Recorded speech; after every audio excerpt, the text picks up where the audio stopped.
One of the most fundamental problems we have with Microsoft Project is that all modern versions, 2.10, 2.13 and 2.16, start off with the software manually scheduled. So in this example with task 1 and task 2 already in, we don't see anything on the timeline. This is obviously an undesirable thing from a project management point of view. A project manager uses this kind of software specifically to see the schedule. That's the purpose of a Gantt chart.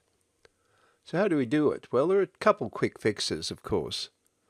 If I move across to task 1 and just right-click, it is possible to shift it to auto-schedule, and as you'll see, making it auto-schedule changes the presentation on the screen. We can see by default a day with the start date of the project shown and the finish date calculated with a default of 1 day until you actually tell it the real duration.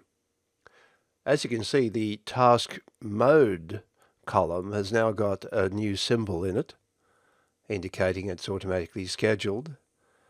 It's possible to do a similar trick by selecting both tasks, right-clicking, selecting the auto schedule and converting them in quick succession, but it's generally easier to simply go down to the bottom left-hand corner of the screen where it says New Tasks are manually scheduled.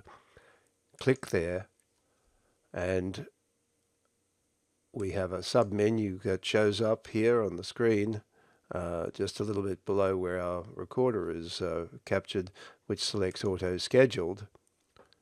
The menu for that selection in the bottom left of the screen was off the screen, so here is an example of a screenshot showing you what it looks like.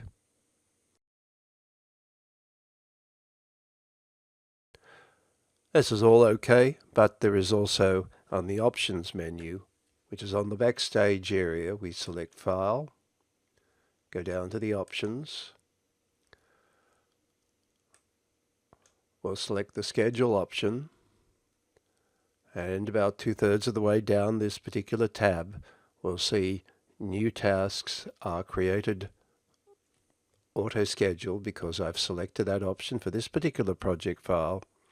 But just above that, if I select scheduling options for all new projects, the next line shows that new tasks are going to be manually scheduled again. So if I simply select them to be auto-scheduled, click OK, and then all new project files that I create will work correctly.